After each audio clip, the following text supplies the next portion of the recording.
Okay, so today we have another lecture then on network access and cloud security. And they are related in that sense that both requires network access. I mean, network access is a general thing to access your own network typically, but that means that someone from outside needs to access some services. And cloud is similar in that way, that you are accessing services on the network, although they're not the same thing. So they are really two different things we'll talk about today. So we'll start with the first one, with network access, or NAC, Network Access Control. Or several other terms that can be used for it as well. But the idea is that we have some resources in a local network, and we would like someone to be able to access those local resources. So we have users, and those are known users, which means that we can authenticate them in some way. We talked about a little bit before that we can authenticate in different ways, and we see that the protocols support different types of authentication. It can be password, but it can also be some type of two-factor authentication. It can be using certificates or different things. And different ways to authenticate is supported by different protocols, as we'll just briefly look at as well. At the same time, when we authenticate in some of our outside that we would like to let into our system, we can also do other things. We can do what's called sanitation or examination of the health here. So before we allow that user, together with what computer is using, to access our service, we can put some demands on that computer. We can check, does it have an updated operating system? Does it have an updated antivirus system and so on, before we think that it's safe enough to actually connect that computer. So we have different roles here when someone accesses the network, and these roles are, as you see, access requester, but there are different names for it. Sometimes they are called clients, sometimes they are called supplicants, sometimes they are called a peer, but it's the device who would like to connect to the network. And the connection can be on a wired network, or it could be on a wireless network. So there are different type of network we can use. But in either case, we have a device that would like to connect, and that is, in the general terms, an access requester, but we'll call it supplicant or client sometimes as well. Then we have another role, a policy server. And that can be a separate service, or it can be part of some other device that we have in the network. But it is in the policy service where we decide who will be allowed to access the network and under what circumstances will they be allowed to connect. And then we have a network access server, which is at the actual point where we connect.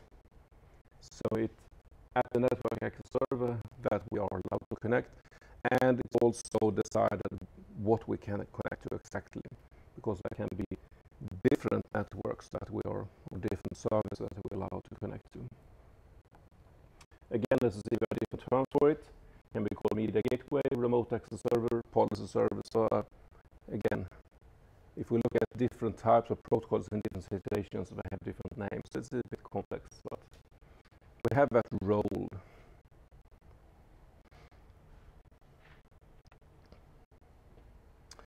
So this figure then shows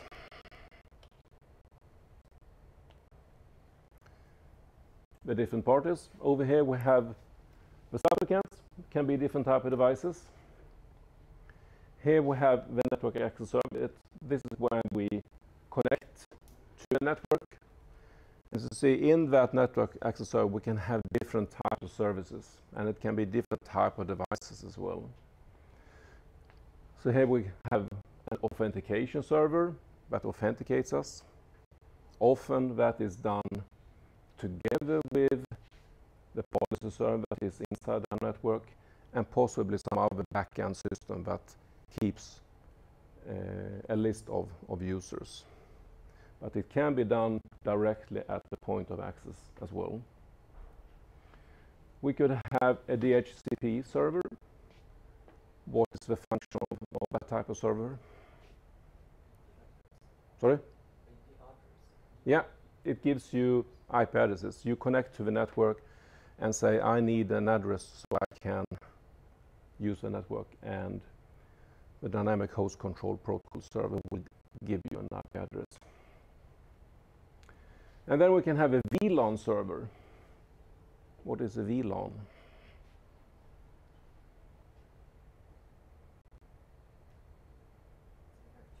Yeah, a virtual LAN, a virtual local area network. We split up our physical network into different logical networks or virtual networks. And depending on which virtual network we are in, we can communicate with different devices. And that could be a way to decide on what we can access. When we get to this access point, we are allocated a virtual network. And that means we can only communicate with some. So it could be, for instance, when we get in here, that the VLAN server decides that, yes, you can only connect with these resources, or you can only connect to these, or some other combination. And then we have on the inside, we can split it up in different ways. Here we talk about the quarantine network, which is typically a network that contains resources that we are allowed to connect to before we are allowed to connect to the entire network. So here we can, for instance, patch the machine. We can update antivirus. It can run antivirus tests on it and so on. So we are allowed to use these services until the policy server decides, yes, now that client is sanitized enough.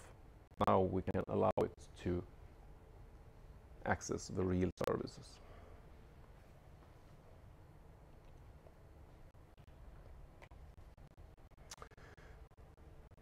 So there are different enforcement methods here at the network access, depending on what type of device, what type of protocols we're using.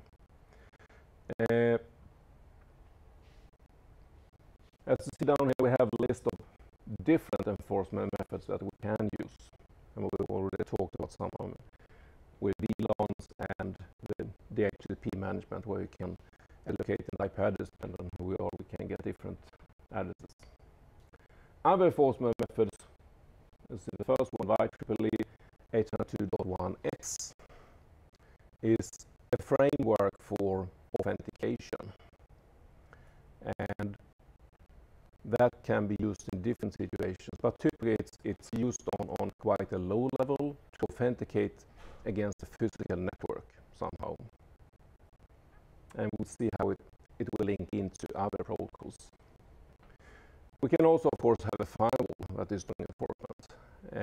Depending on who we are, we can be allowed to access different things or be blocked by the firewall. And we'll come back to talk about firewalls later. We will see that the firewall can make a decision based on our address or our user or our behavior. So there are different ways that the firewall can decide what we're allowed to do. So there are quite a few things we can do here in the network access point to limit the risk and still allow external users to use our services.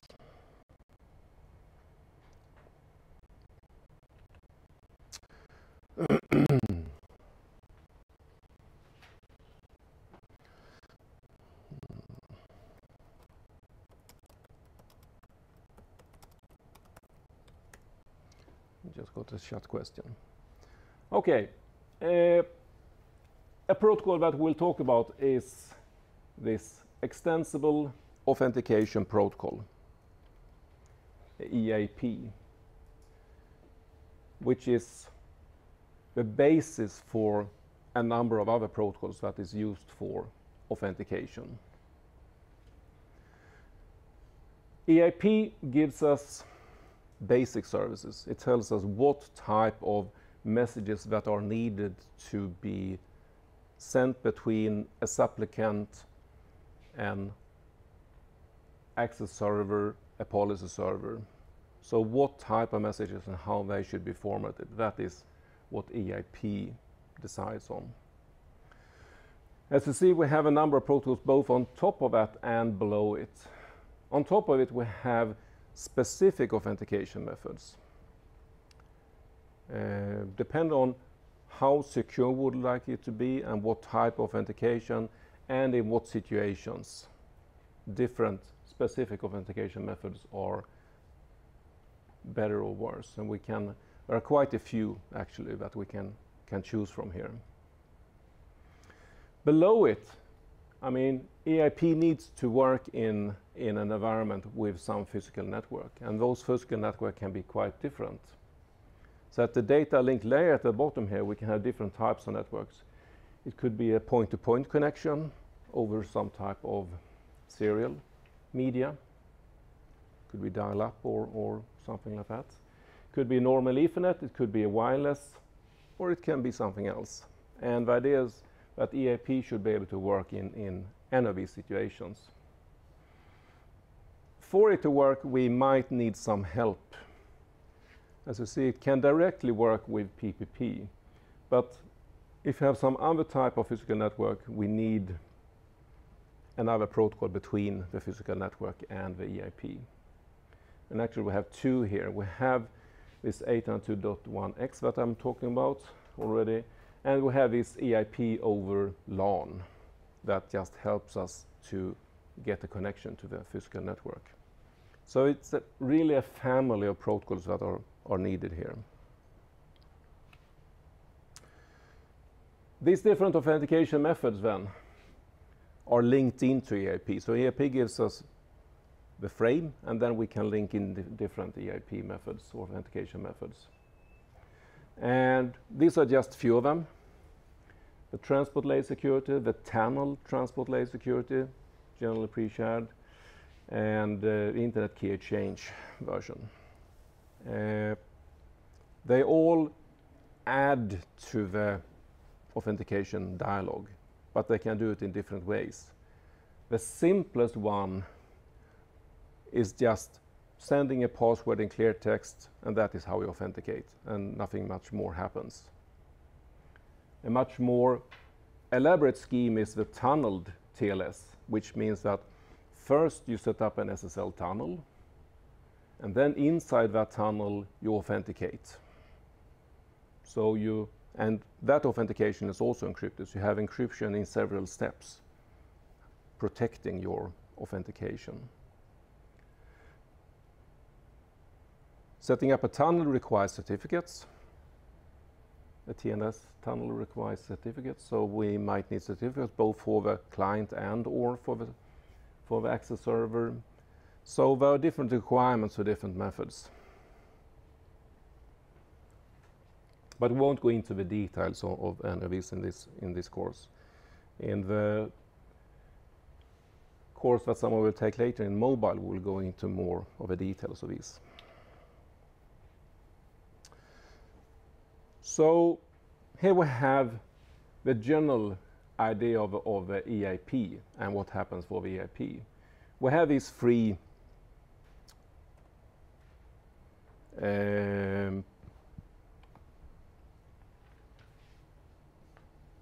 parties: the peer, which is what it's called an EIP, which is then the client; the authenticator, which is the access point; and then we have an authentication server in the background, which is also, we can see as the policy server here.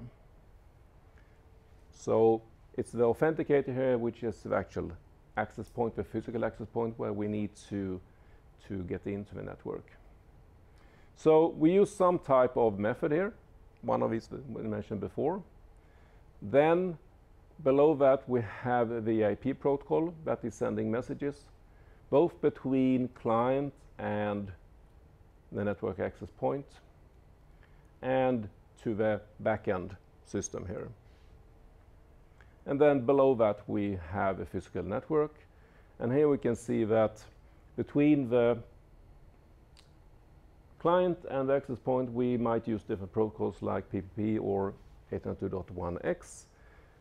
Between the access point and the backend system, we typically use radius. There are other options as well, but that is quite common. So there are different networks, and it's really a division point here between the outside network and the inside network, and all the traffic has to go through this authenticator. Some of the traffic will just be passed on, but some will be translated. So here you can see where the messages go. In EAP terms, it's really the authenticator starts, which may sound a little bit strange, because how could the authenticator know that the client would like to connect to the network? But that is handled on lower levels, actually, in the protocol stack. So somehow EIP finds out that, okay, there's a client now who would like to connect. What happens then is that the authenticator sends this request identity packet saying, okay, you have to authenticate yourself before I will let you in.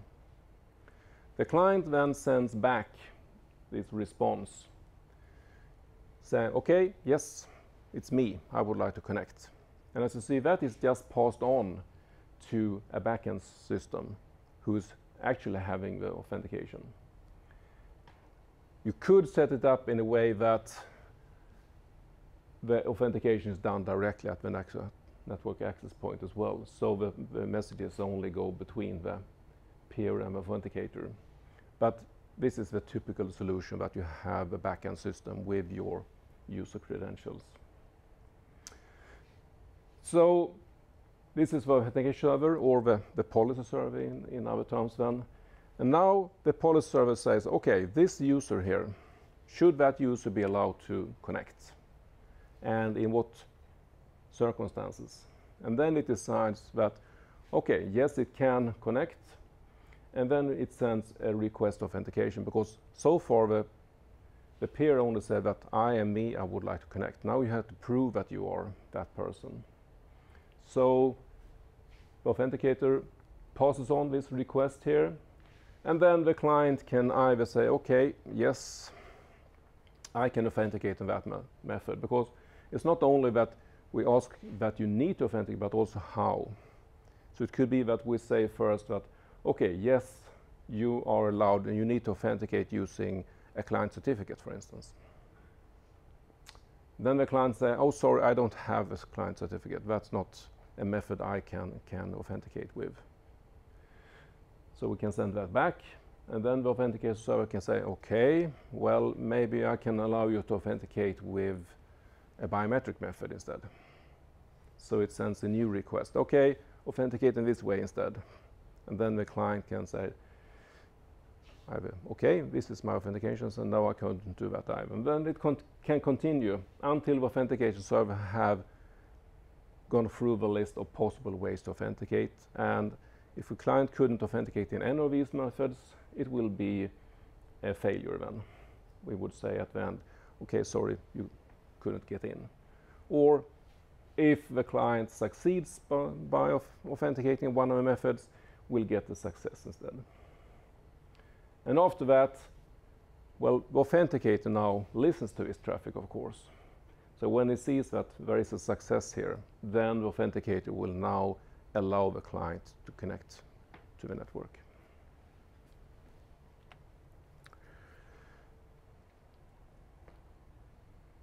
.1x, as I said, is a protocol that is below EIP, and it's used to handle what we call port access, really. And there's quite a lot of terminology here. The idea is that we should be able to authenticate and connect to a port somewhere. And now we're talking about more a physical port here. But a port can also be a wireless, so it doesn't have to be a wired port in a switch or in a router. It can be a more logical port as well. But it's on a low level. And so there are a number of terminology, but I think we can just review them.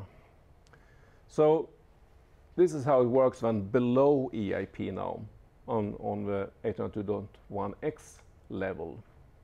At that level, we again have this supplicant over here, the client who would like to connect. This is the network access point in these terms. You see the changing terminology a little bit when we go down one level.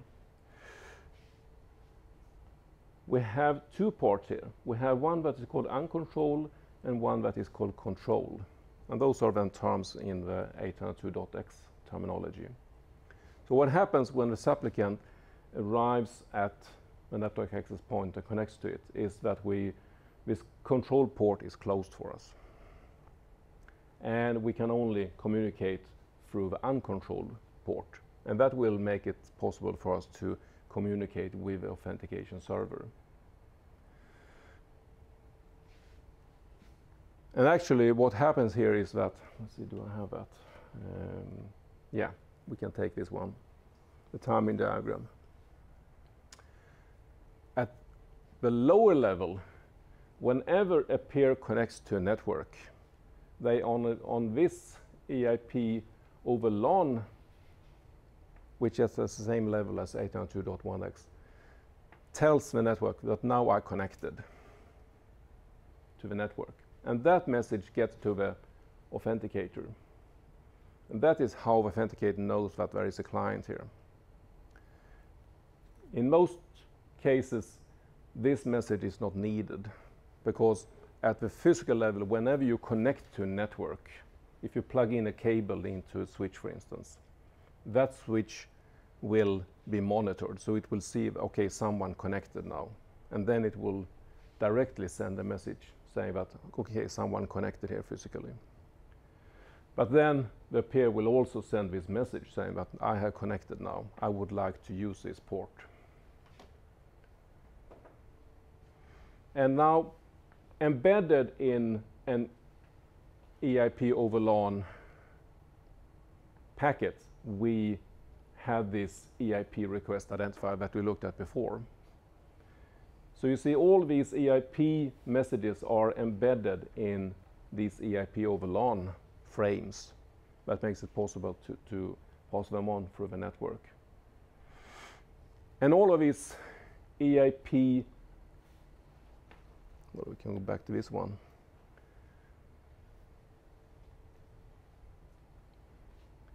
These EIP messages that are, as you see, of different types are allowed to go through this uncontrolled port, while normal data packets are not allowed to go through into either the uncontrolled port or the control. They are blocked entirely at this stage. So it's only these control packets that are allowed to go in. That makes it possible for the client to communicate with the authentication server here. So then we have this exchange, exactly as before, using EIP with different authentication requests, and either we fail or we succeed. And eventually we get an EIP success here, hopefully, which means that now this control port will be open, and now we can start sending normal data packets through that control port.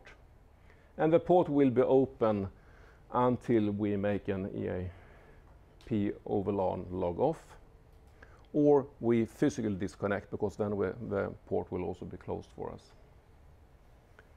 It works in a similar way if we have a wireless network, but of course if we have a wireless network we don't physically connect to a cable, but we are, as soon as we get a wireless connection to the access point and it sees that we are here, we get exactly the same type of message exchange here. So, and you can do quite a lot of things here, and there are both a number of different products that you can use. If we just go back to this picture, this is something that we look quite a lot on in the next course to see what are the different protocols we can use here, what is needed on the client side, what is used on the server side, what type of authentication server can we use here, can we use a Windows server, can we use a normal radio server, can we use an LDAP server. There are quite many different options, and the combinations then are quite huge, and it's quite hard to see what works and what does not work. And especially then if you also add in, because now we are talking about a local network and how you physically connect to local network. What happens now if you extend this view and say that, okay, instead of a local network, we now have an internet connection, and we have a client somewhere out on internet who would like to be able to connect to our network through the internet. Well, then we need some sort of VPN solution, virtual private network solution, that can do that. But the situation is very similar actually. You still need to get to this access point, but now with a VPN connection instead, and you have to do the similar thing about authenticating, maybe testing that computer before you allow it to get in and so on. And for VPN again, you have a number of different protocols that you can choose from. So the combination of different protocols is quite huge here, which makes it a little bit hard to set up because there are so many options.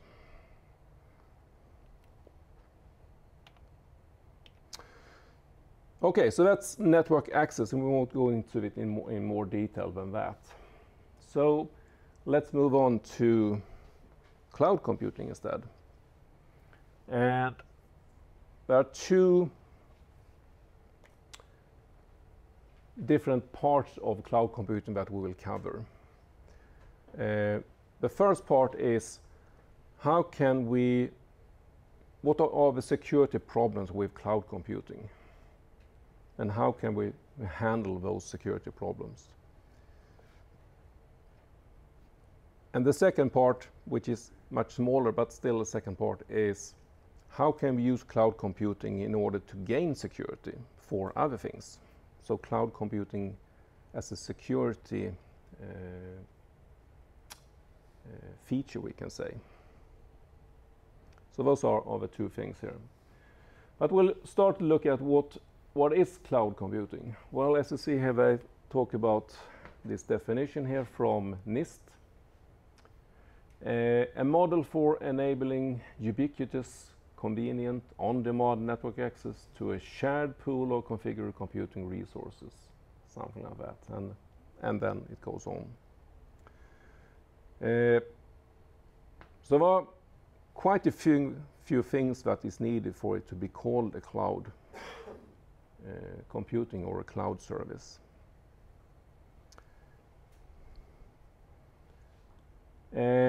First we have the requirements, then we talk about different service models, and we talk about different deploy models. So we'll have to start to look at that first to see what is really cloud computing.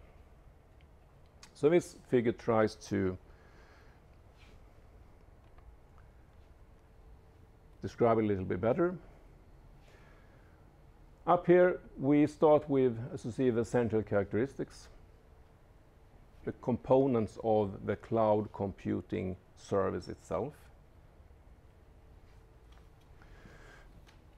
Broad network access. Well, the cloud needs to be accessible from anywhere with high speed and so on, so they need to have a very good access. Rapid elasticity, which means that it has to be very dynamic. It has to be able to grow with demands. If we set up a cloud service for, say, a web application, think about the election now in Sweden in the last week, and the organization that handles the polls, how to collect all the votes and distribute information about that. During 4 years, there is hardly no traffic at all to their website. But suddenly, during the last weekend, there was a huge demand. A lot of people were interested in what are the results. In such a situation, you need to have a very dynamic environment where you can scale up and say that now we don't need to handle 100 requests per day. Now we need to handle 1 million requests per hour, perhaps. And it should work without having to change anything else. It's just the infrastructure for the service that needs to change. We talk about measured service, and that is to be able to see what is going on and possibly have accounting based on it. We may have to pay for the traffic or pay for the service we use on somehow. So we need to be able to measure it. Should be on demand, self-service. That is one idea with cloud computing, that a cloud provider sets up a service, but there's very little manual work that needs to be done to run that. If a client would like to use it, they can sign up, they can for themselves decide what they want, they can scale it up and so on without any manual work. And then we have resource pooling, and the resource pooling is that we're having quite a lot of facility, of course. There's not a need of a lot of servers, storage, and so on. But we pool them, we use them as one pool. And then different clients are using part of that pool in a dynamic way over time. And that's why cloud services can be very efficient, because we don't have to allocate all the resources for just one client. We share the resources. So that's some of the requirements here, or characteristics of the cloud itself. Then we have different service models for cloud computing. These are some of them. There are other service models, but these are the ones that are often talked about. Software as a service is the easiest one. Then you just give a service of a network, like Dropbox or an email account, whatever. You have a service that you're using. You connect to a web address, typically, and then you have a service there. Platform as a service requires more, because then you are allowed as a customer of a cloud to run an entire platform. You can install an operating system. On that operating system, you can install different type of application, could be a database server, whatever. So you have to run more, but you have also more control over what goes on. And the last one, infrastructure as a service, is taking one step further. Then now we're talking about an entire infrastructure with a number of different computing nodes. We can talk about virtual network connections, so we can build up an entire network of different servers and services and configure that as a client of the cloud. And then we have deployment models, with public being the most common one, where anyone can access the cloud service. So all the different normal services we use, like storage and email and music or whatever, are public. We can also have a private, which means that using the cloud technology, we build a private cloud that we are the only user of. But we can still run it as a cloud, which makes that we can run the cloud, but we can still see it as a flexible service for ourselves. We run a private cloud here at the department for virtual machines, where you can set up different virtual machines very easily and as a cloud solution. The advantage of a private is that you have control of everything, but that means that you can handle some of the security problems in a better way than you can do in the public. But of course, it's more costly as well. There could be hybrid solutions between public and private, which allows part of a cloud to be private but part to be public. It's a mix that is a little bit hard to handle. It's not that common perhaps, but possible.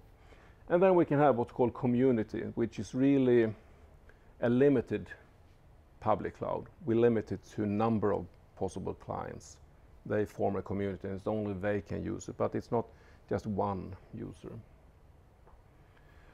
So both hybrid and community are sort of variations of the public or private. And then these can be in any combination then. So based on some type of technology we're using here, we can give different type of services and deploy them in different ways. So there are many options here again.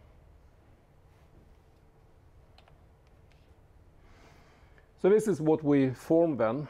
Down here we have our pool of resources,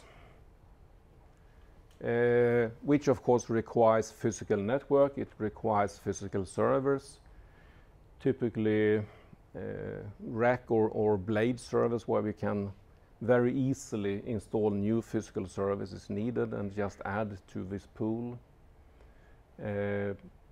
Probably storage is separate from the server, so we have servers for computation and then we have separate storage.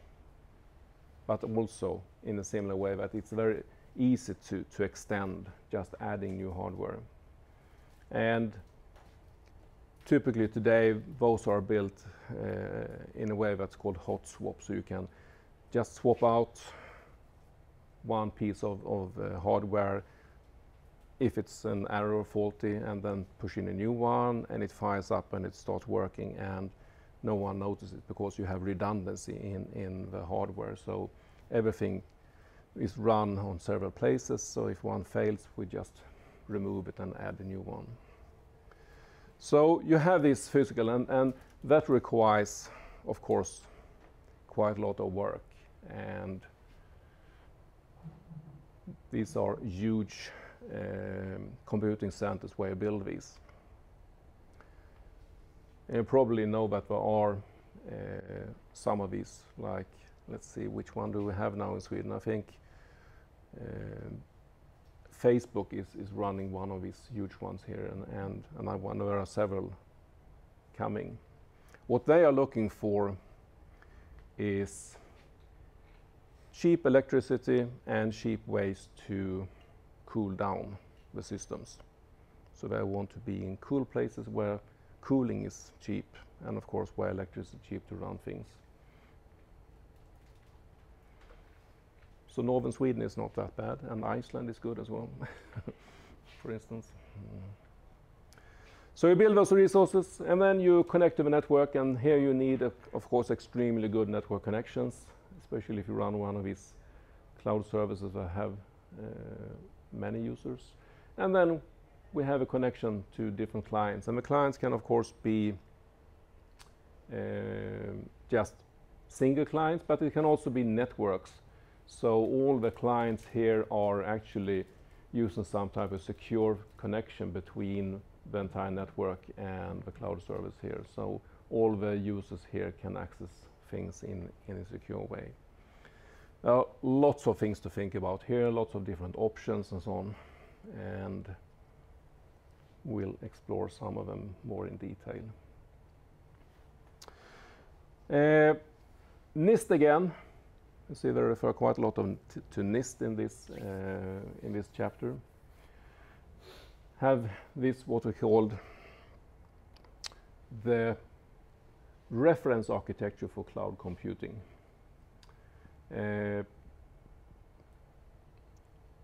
What should be in a cloud service, how should it be designed, and what are the different options. So this is a document that describes quite a lot of what we talked about so far. What is a cloud service and how can it be built?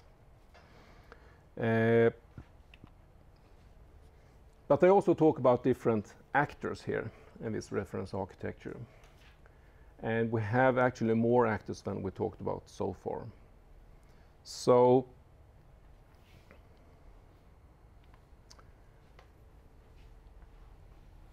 at the core here, we have the cloud provider that we talked about already, who provides the cloud service.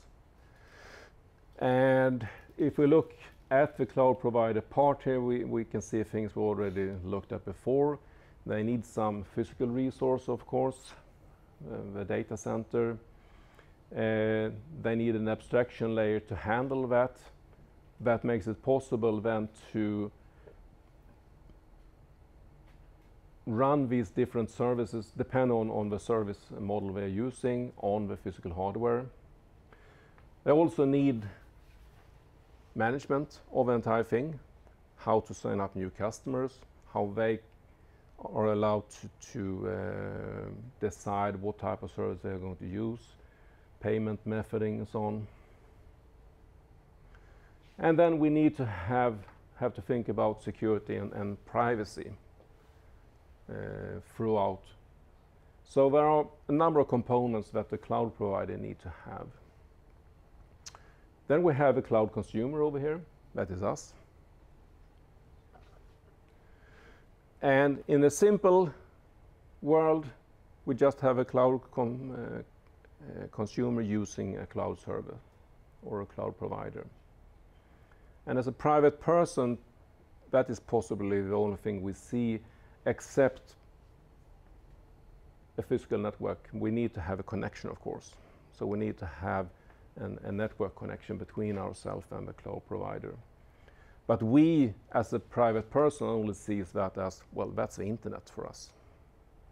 But for a business, the carrier has to be looked at a little bit more. Say that a company like Volvo decides that, okay, we are going to move our say our accounting system from our local premises into a cloud service instead. That means that we will have thousands of users that are going to use that system all the time. That means, okay, now we actually have to look at not only the cloud and ourselves, but what is between us. Do we need to lease specific lines? Do we need to have service agreement with a network provider in order to make sure that we have good enough connection here? So there is a role for something called a cloud carrier. That is typically a normal network provider, but they can give special guarantees to customers who use certain cloud providers and so on. Okay, then we have two other roles that is also maybe needed for more of a business case. First, we have a cloud broker here. And the cloud broker is intended to help customers to choose cloud providers. And they can have different type of services, you see. We can talk about service intermediation, service aggregation, service arbitrage. Intermediation means that the cloud broker is just between the customer and the provider. So when the customer decides, okay, I need to move a certain service to the cloud, well, then you can, instead of start to contact a number of different cloud providers, you can go to a cloud broker and describe your business case. And the cloud broker will go through it and decide, okay, there are some possible cloud providers here. They can contact them. They can intermediate the contact here and help us to decide which provider we should use. They can also handle server aggregation or arbitrage, which are similar service. The idea is that if we need to expand, or we need to, for security reasons, we would like to have our cloud service divided up in several providers. So if something happens to one of them, we still have our service running on another one. And then we need to be able to seamlessly have these two cloud services working together, so the customer or the normal user only sees that there is a cloud. Then we need this aggregation or arbitrage service in order to handle several different cloud providers, but that it should look like just one service to the user. And then we have a last role over here, the cloud auditor, whose role is to be more backed off from the system and doing reviews, checking what are different providers doing, are they secure, do they live up to the service level agreements that they claim to live up, and so on. So they are doing different types of audits, testing and evaluating. And that is a service then that, again, a business user might use in order to make sure that we are getting what we are paying for instance, from the cloud providers. So all of that is what we should have in entire infrastructure for cloud. And that is what we talk about in this reference architecture.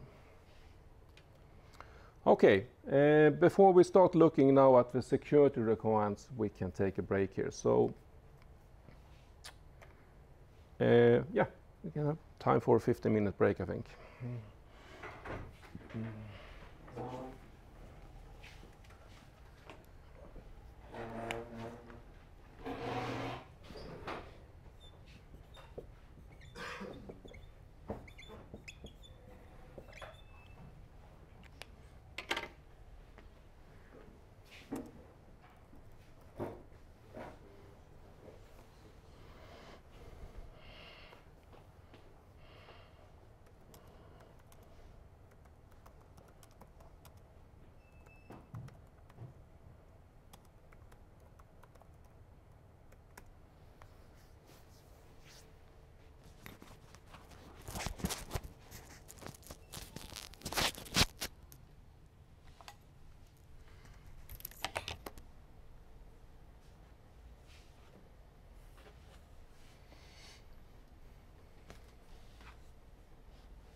Okay, so let's continue on.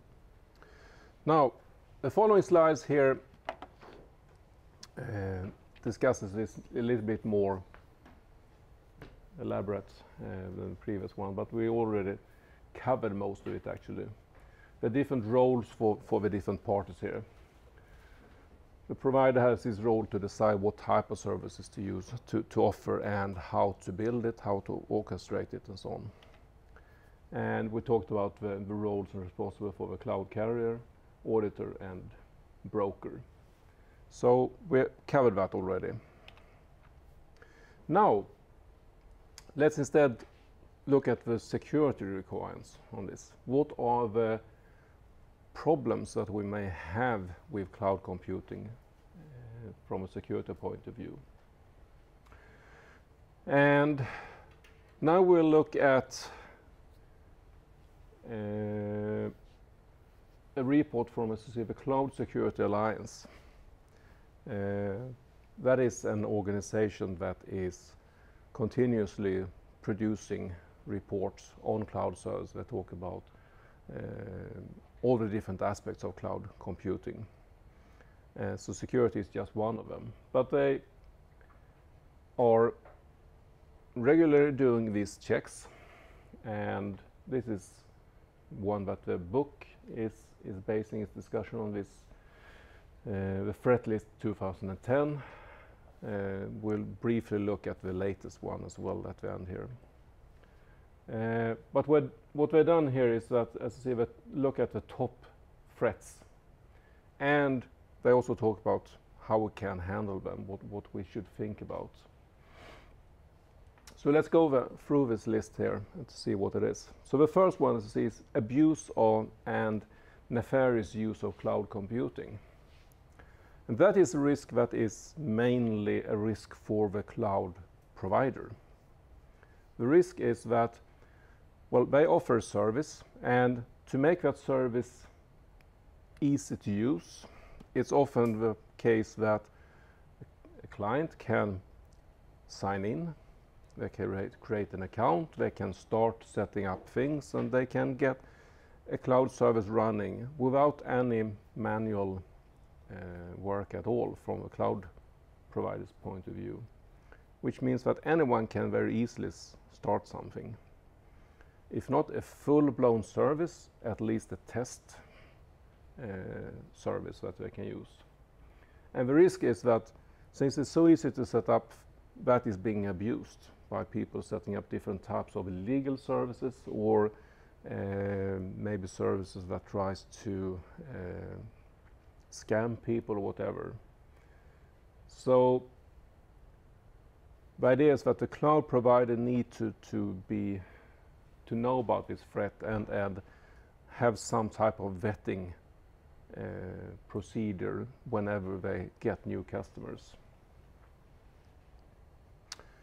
So that's the countermeasure part of it. Make sure that they are checking new customers, who they are, without making it too hard to be a new customer, because they need the customers to make money, of course.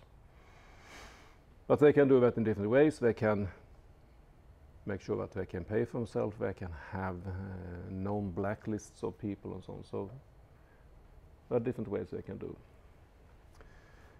The next threat is, as you see, malicious insider. And the problem here is that someone working with within the cloud provider is misusing that role, because if you're working on the inside, you probably have rights, which means that you could potentially access what different clients have on your cloud. You can take down services, you can make changes, whatever, depending on, of course, what your rights are. But as an insider, you have other means than an outsider have.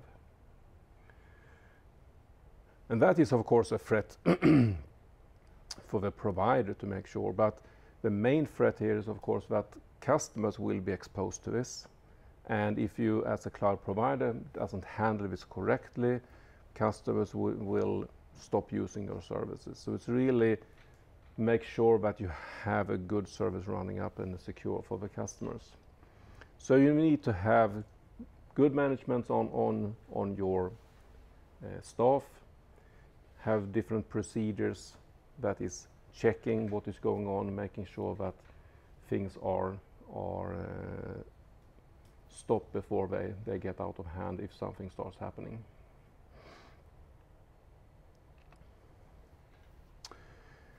Then we have 3 other risks here: insecure interfaces and application program interfaces.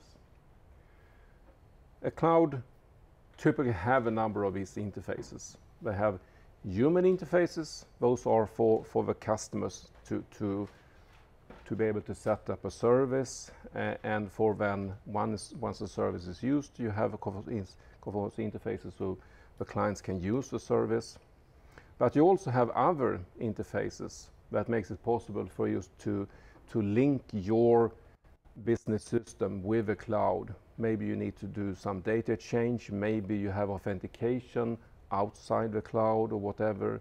So there are a number of these interfaces that makes it possible to connect systems. And those interfaces are, of course, exposed because they need to be exposed. They need to be accessible from outside to work. And anything that is accessible from outside potentially is a risk, of course.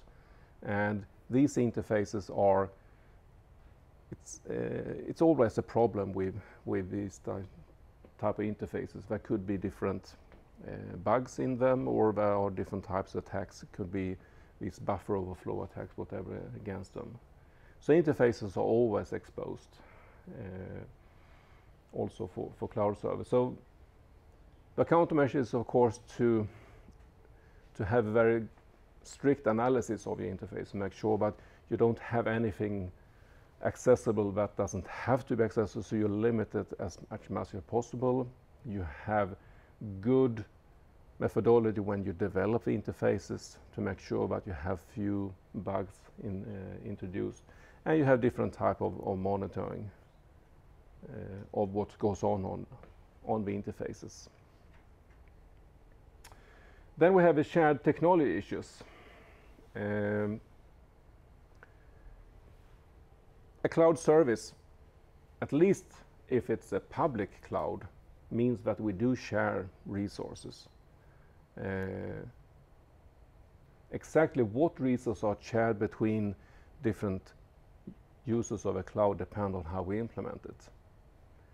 Can be we share networks, can be we share storage, maybe we share computing resources, but we are running in the same infrastructure, so we will share some things. And it's always a risk when we share things that things will leak over from one customer to another. We have this, what we call this covert channel, that makes it possible for someone to see what is going on in another client. And at least if a client have problems with his service, that makes it run very slow or takes a lot of resources or even crashes, it may affect other customers as well. So what we need to do here is really to build a virtual environment that with very strict boundaries between the different clients or customers. So we have as few of these problems as possible. But we can never get away with them entirely as long as we actually do share the resources. And then we have data loss or leakage. That can happen for different type of reasons. We can have data loss because part of the server crashes. We have a fire or whatever in the data center. So it can be of that type. It can be data loss because someone is hacking the system and actually extracting data from it. So this is a quite big threat. There are many different types of it, and the effect can be very big depending on what type of data we have. There are different measures against, of course. We can make sure that we have very strong authentication. We can make sure that we have redundancy in all the different parts, backups and so on. But it's hard to handle all of them. We'll look a little bit more on, especially this one, the data loss actually. Account or service hijacking is the next threat. That someone can take over another customer's account. So of course, the main part here is with authentication, making sure that we can know who we are, and we have strong ways to test who a person is before they are allowed to use the service. And then the last one is called here unknown risk profile. And that is that we don't really know what is going on. We use a service in the cloud, but we don't really know how it's implemented. We don't know exactly where our data is. We don't know who is actually physically monitoring and working with that. So there are a lot of unknown things here that we don't know about. And that is, well, it's a risk for the customer, of course, but it's also a threat for the service provider, because that means that people may not want to use the service because they don't feel confident with them. So to handle that, we really need to be very good at monitoring what's going on and be open with results of monitoring so people can understand what is actually going on and how things work here.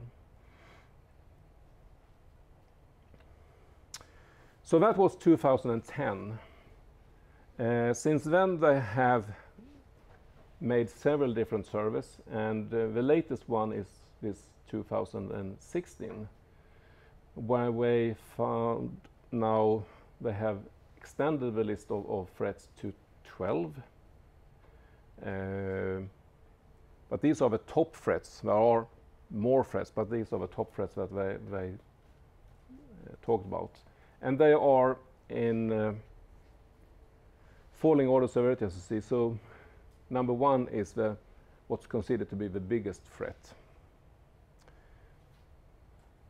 This list is the result of both surveys asking people what have they been experiences, what do they think, but also technical investigation on what is going on and what we can do. So it's a combination of that. If we look at the list, we see that there are quite a few things that are still the same since 2010. We still have insecure interfaces API, we have data loss, we have abuse and nefarious use of cloud servers and so on. There we have the same threats, but the order, the severity is changed a little bit, and we have some new ones that wasn't seen as big threats at that time. For instance, denial of service is a threat that wasn't seen as a big threat in 2010, which is quite common today. There are a lot of denial of service attacks. So, and of course, some of them are targeting clouds. So of course clouds are, since they are very visible on the network, they are exposed to that type of attack. So that was a new one. Another one is this one, insufficient due diligence. Anyone know what that means? What is due diligence?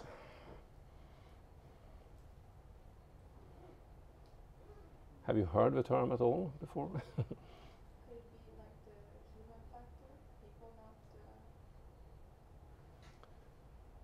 using basic security principles like strong passwords?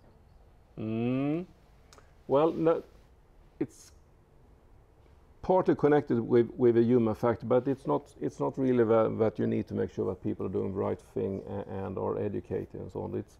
It's more related to the business side of things. So, and due diligence comes in other places as well. And what it means in general is that you need to make a good investigation, really check out things before you go into a business agreement. Say that you would like to buy a new company. Then you need to do due diligence in order to investigate that company to make sure that you actually what you're buying is what you think it is.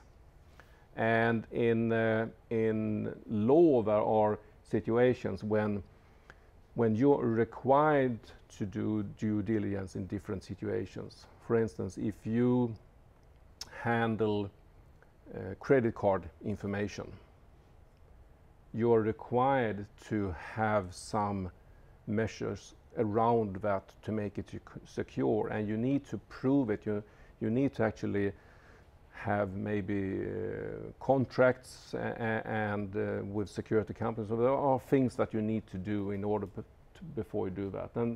And that is what we're talking about here in this point, is that whenever you as a company or business would like to sign up and use a cloud service, you need to do due diligence before. You need to see, okay, what type of cloud provider can I use? What are the legal boundaries here? I have data, maybe the privacy comes in. Can I store that data? Like here in Europe, if we have certain type of private data, we couldn't store them outside the EU. So that means we need to have an agreement with the cloud provider that they physically will store it within EU and not outside. So that is part of a due diligence process, make sure that we know what we're doing, we do it in the correct way before we actually start using a service. And that is what we've seen, that quite a lot of businesses are just jumping on to cloud service because it's good and they haven't done the basic work before. So this is the full report you have down there. I actually uploaded it to the Liveström, so you can have a look at if you want to read more on the details of some of these threats here. So the threat picture is changing a little bit over time. Some threats are emerging, some other are handled and the risk goes down over time. So you need to keep an eye on that if you work with any type of system. You need to know what is the threat picture right now. If we were to talk about 2018, because this is in 2016, could we add ransomware or cryptojacking to the list? Well, ransomware is a big threat, but it's not a big threat against cloud service particularly. They haven't seen that there are a lot of cloud services that have been exposed to ransomware. So even if we made a new list today, I don't think we'll see ransomware as a cloud service threat typically, or a cloud service threat. But in a general security threats, let's say a list of security threats against private people and companies in general, ransomware would be high up on that list. So there are different type of threats in different situations.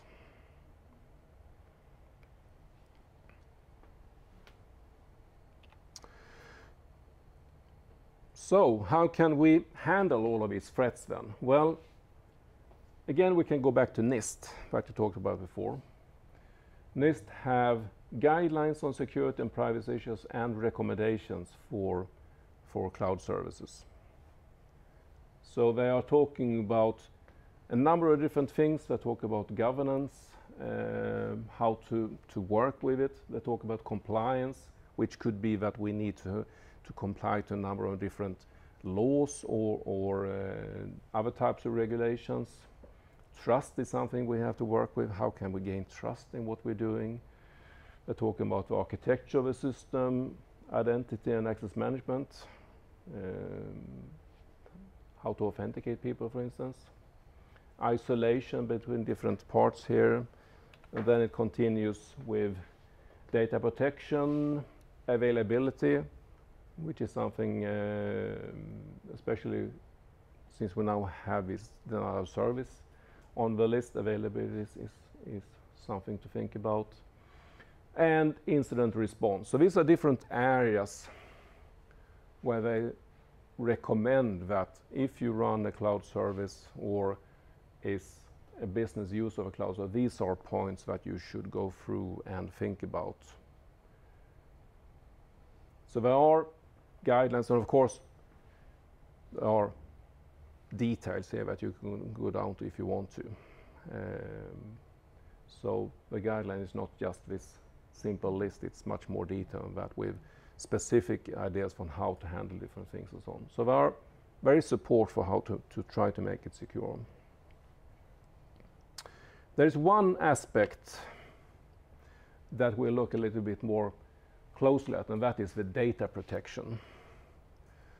So of all the different threats, of all of the different recommendations on how to do different things, the data protection is something that we'll look a little bit more close at. So what is data protection? Well, the threat of data compromise. And compromise, as we talked about before, data loss, there can be many different reasons for that. It can be accidents, it can be a targeted attack, whatever. But in all cases, data is at the center here. And of course, data is always very important when we talk about cloud, because typically it's data that we handle in the cloud. And the data can be of different levels. It can be public data, that doesn't matter, but it can be private data or data with different type of privacy issues like health information or economic information and so on. Data is often stored in a cloud environment in some type of database system.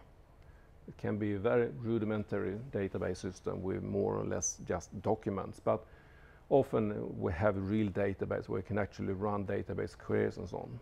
So it's a mix of a database server and the cloud where we store the data. Especially if you have some type of business system, whatever, you move it to cloud, it's typically a database actually that you move, and then you can access that database remotely. So the question is then, how do you build that database environment? Well, there are two different models here: multi-instance model, multi-tenant model. Multi-instance means that we provide a unique database management system for each subscriber. So we isolate them. Each one is running its own virtual machine, and in that virtual machine we run the database management system, which means that we have quite good isolation between the different customers. And it's also possible for the customer to be allowed to handle the database, because they are the only customer of that database, that instance. So they could also administrate it. In a multi-tenant model, instead, we share the same database management system. And that means that the customers cannot directly be allowed to manage the database, because then they could potentially interfere with other customers of the same database management system. But in that system, we try to instead within one database management build up different isolated compartments. But of course, things are much closer together. It's harder to handle it in a good and a secure way. If we look at the data a little bit more, we can see some points here on the data protection. The first one says that data must be secure while in rest, in transit, and in use. And so those are different aspects that we have to think about. We are now a customer that is using cloud service. We start with having some data on our local machine. We connect to the cloud, and then we send that data. So now we have it in transit. Of course, during the transmission, we have to make sure that no one can listen in or change the data. So we need to have secure connection to the cloud. Once it's there in the cloud, it's in rest. It's stored there, which means that now no one should be able to access the information. No other customer, no malicious insider, no malicious outsider. It should be secure while in rest. And then we have in use. While we use it, well, if it's in a database management system on the cloud, we run different queries and then we use the data. At that time, the user has to be accessible somehow, but still it should be secured. What can happen with data when in use? Think about a local computer, for instance. You have some data. You may have that data encrypted, but when you use it, you have to decrypt it. And that means the information is at least available in the primary memory of the computer while you use it and unencrypted. Someone that could access your primary memory could possibly extract that information, even if everything normally is encrypted. So you have to think about in rest, in transit, and in use. The normal way to protect data is through encryption that we talked about before.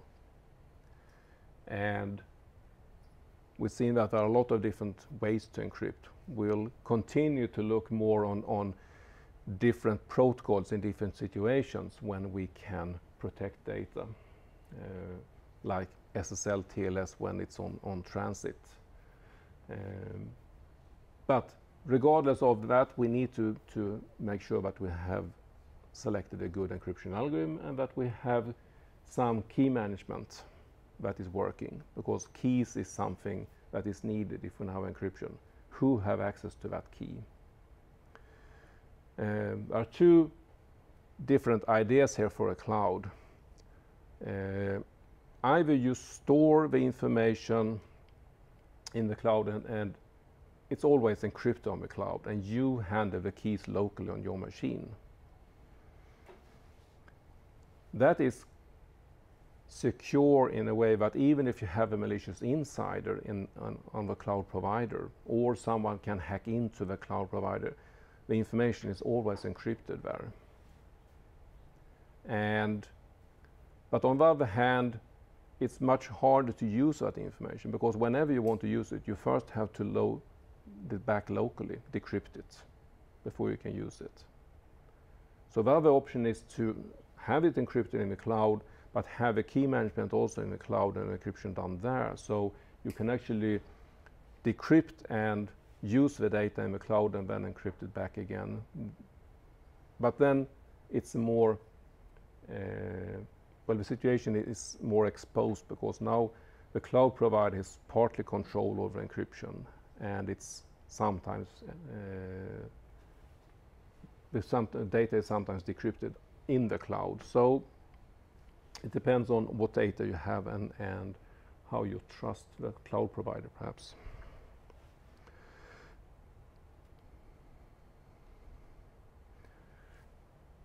The problem with encrypted data, well, actually talked about that the very last slide when talked about encryption, that we can actually today, there are encryption methods that makes it possible to encrypt data, put it in a database, and then run queries, even if the data is still encrypted. So there are those encryption methods, but they are a bit slow still, and they are limited. There are not all the types of database searches they can do on encrypted data. But so it depends on what type of data and what type of queries you need to run if that is a model. But that is a nice model otherwise, because then data can always be encrypted and you can still use it. But yeah, there are limitations to it still. So, well, here we have a different ideas where data should be encrypted, if it should be encrypted in the client or the server. But here we have, let's see, this model. We have a user who's making a query here, number 1.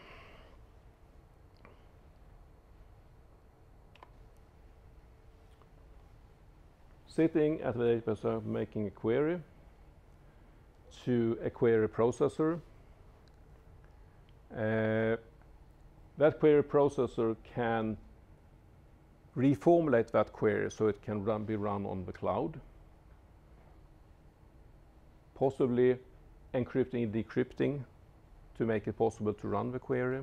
It runs here on the cloud, on the encrypted database, and the encrypted result would then get back and be decrypted. So in that case, we can keep the information encrypted all the time. And the data owner who is outside here can still do management on the information while in the cloud here. So this is a nice model, but unfortunately it doesn't work for all cases.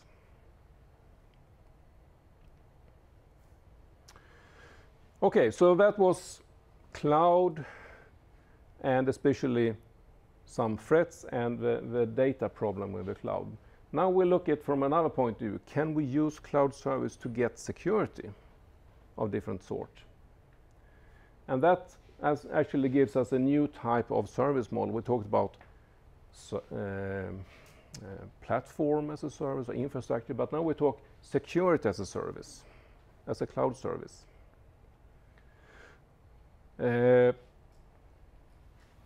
See, the Cloud Security Alliance again defines security as a service as the provisioning of security application services through the cloud. So the idea is then to give us security services as a cloud service. And as you see, they found out that there are quite a few things that we can put in the cloud as a security service. Some of them we already touched on, like the first one, identity and access management. Well, we talked about federated identity management. Well, that is actually putting identity management in the cloud. We didn't think about it as a cloud service and just a network service, but yes, we can call it a cloud service. Data loss prevention. Well, if we don't have a cloud, what can happen then? Well, then that means we have our data locally stored somehow. And then the problem could be that our service center burns, have a fire there, for instance. The cloud then can make it possible to have live backup of data, so that can give us data loss prevention. So they come up with a number of cases here. I think one of the more interesting one, let's see, do I have a picture of that one? No, this is just a general picture actually. So let's draw one instead as the last example here. Say that you have a client here, and on that client you have, of course, a network connection, but on the boundary of that connection you have some type of antivirus. And that antivirus can be either a software on your computer or it can be another device in your network, but you have some type of antivirus system here. Now in the cloud here, that we are connected to. That could be an antivirus service.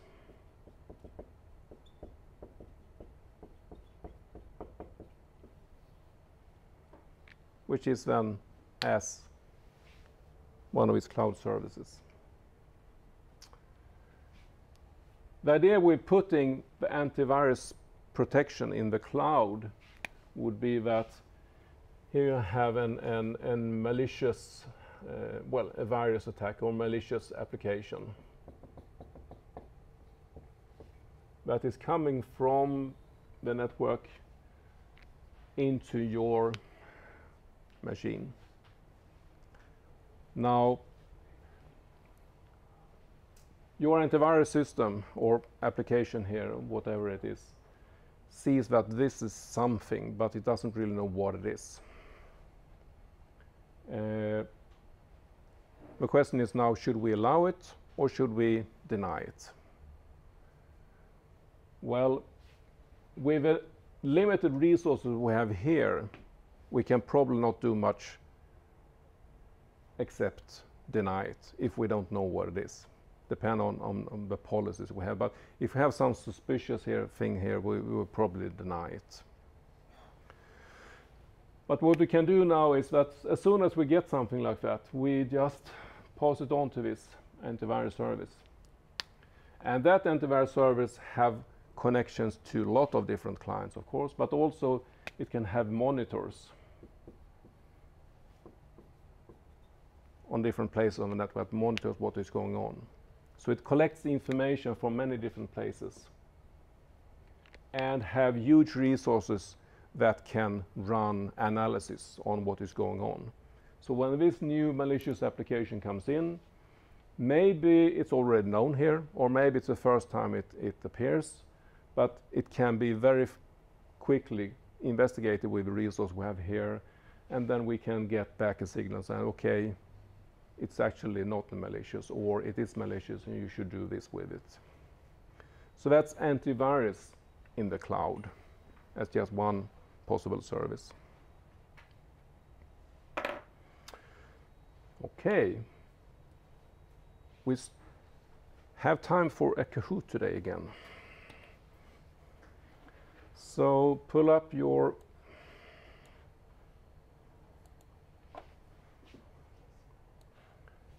browser.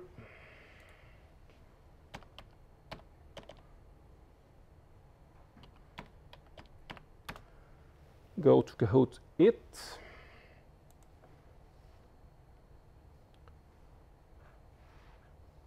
Hello.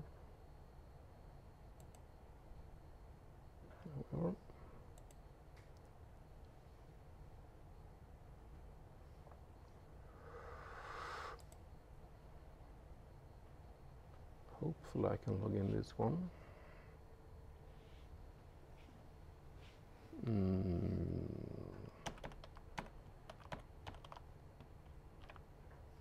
Oops.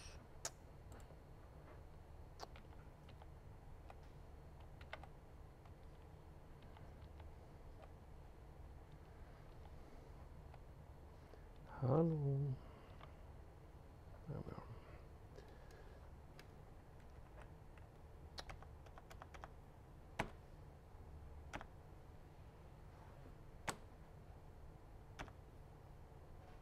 The keyboard doesn't work.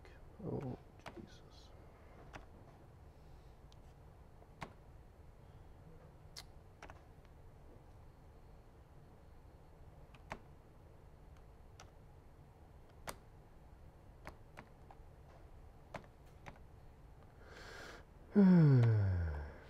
Nej, men då gör vi så här istället då.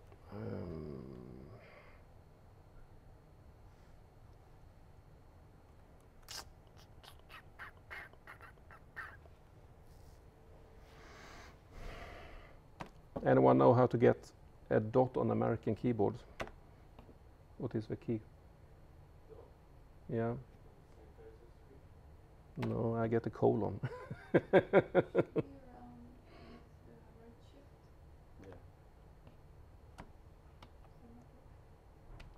No, still get a colon.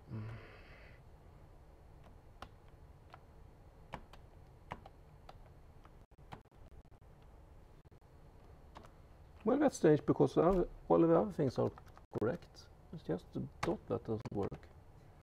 Dot and colon. Ah. Open the on-screen keyboard to see exactly. Well, where is that? I'm not. And then search for keyboard.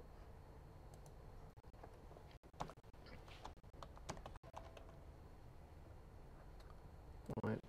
Let's see if that works.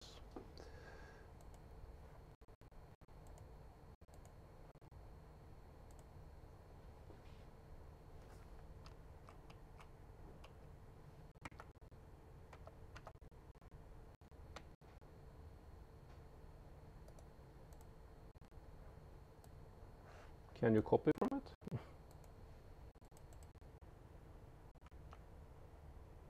Press shift.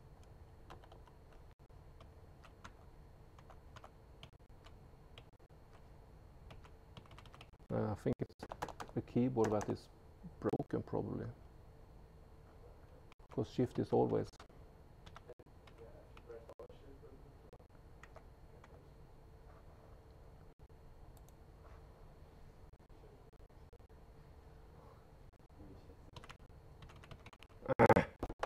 Could you just copy a link from Bing? Yeah. You see here, the same colon here. I can copy up here. click on the link. There you go.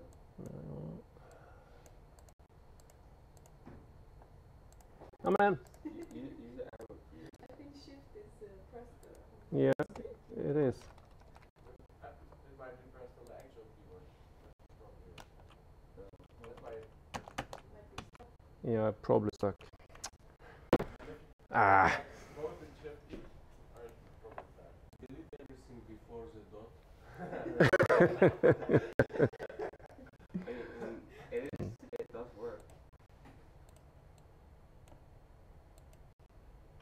Let's see if I can copy it there. What happens if I paste that here?